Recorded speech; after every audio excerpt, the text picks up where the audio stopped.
एक व्यापारी व्यापार करने के लिए एक शहर से दूसरे शहर जाता था। बीच में रेगिस्तान का कुछ इलाका पड़ता था। डंडा वह आदमी एक नेगेटिव सोच वाला इंसान था। हमेशा शिकायत करता रहता था कि मेरे पास ये नहीं है, वो नहीं है, इसकी कमी है, उसकी कमी है। एक दिन वह रेगिस्तान में से गुजर रहा था, तभी उसकी पानी की बोतल खाली हो जाती है। उसे बड़ी जोर की प्यास लगती है, लेकिन रेगिस्तान में पानी न मिलने की वजह से उसे बहुत गुस्सा आता है और बोलता है कि कितना खराब जगह है, ना कोई पेड़ ना पानी, रास्ता भी लंबा है, रेगिस्तान पार करना पड़ता है।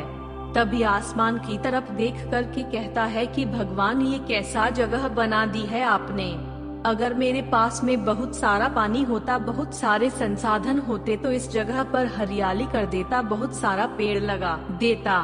वह आदमी ऊपर देखकर ये सब बातें कह रहा होता है और ऐसा लग रहा था कि जैसे ऊपर वाले से जवाब का प्रतीक्षा कर रहा हो कि भगवान कुछ कह दे।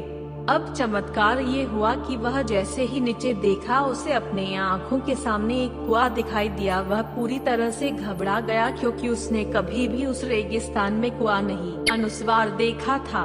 वह कुएं के पास पहुंचा और देखा कि कुआं पूरी तरह पानी से भरा हुआ है, परंतु वह आदमी नेगेटिव सोच वाला था और हमेशा शिकायत करता रहता था। और फिर से आसमान की तरफ देखते हुए बोला, भगवान, पानी से भरा हुआ कुआं तो दे दिया, लेकिन पानी निकलूंगा कैसे। तो इस बार जब वह नीचे देखा तो फिर से चमत्कार हुआ। उसे कुएं के पास रस्सी और बाल्टी दिखाई दी, लेकिन आदमी फिर से ऊपर देखा और बोला, भगवान, अब इस पानी को ले जाऊंगा कैसे। तभी उसको एहसास हुआ जैसे उसके पीछे कोई है। वह पीछे मुड़कर देखा तो एक ऊंट खड़ा हुआ होता है। वह पूरी तरह से घबरा गया, सोचने लगा कि ये तो सच में होने लग रहा है। मैं बातों बातों में कह तो दिया, अब मुझे यहाँ हरियाली करनी पड़ेगी और पेड़ लगाने की जिम्मेदारी लेनी पड़ेगी। आदमी को पानी से भरा हुआ कुआं मिल गया, बाल्टी और रस्सी मिल गई, पानी को ले जाने के लिए ऊंट भी मिल गया, सब कुछ मिल गया। अब वह आदमी सोच रहा था कि ये मैं बातों बातों में क्या बोल दिया, ये तो गड़बड़ हो गया। अब वह तेजी से दौड़कर भागने लगा। वह भाग रहा था, उस जिम्मेदारी से बच रहा था। तभी एक कागज उड़ते हुए आया और इसके शरीर से चिपक गया। उसने जब उस कागज को देखा तो उस पर लिखा हुआ था कि मैंने तुम्हें पानी दिया, कुआं दिया, रस्सी और बाल्टी दिया, पानी को ले जाने के लिए साधन दिया, फिर भी क्यों बचकर भाग रहे हो।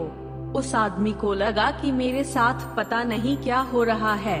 वह दौड़ते दौड़ते रेगिस्तान को पार कर लिया, लेकिन उस रेगिस्तान को हरा भरा नहीं बनाया। यह कहानी हमें सिखाती है कि हम में से बहुत सारे लोग ये कहते हैं कि बड़े स्कूल में पढ़ लिया होता या बड़े कॉलेज में चला गया होता तो ये कर लेता, अगर मेरे पास बहुत सारा पैसा होता तो ये कर लेता, मेरा बॉस मेरा साथ नहीं देता है, नहीं तो मैं पता नहीं क्या कर देता। हम हमेशा शिकायतें ढूंढा करते हैं, अपनी जिम्मेदारी से बचकर भाग रहे होते हैं।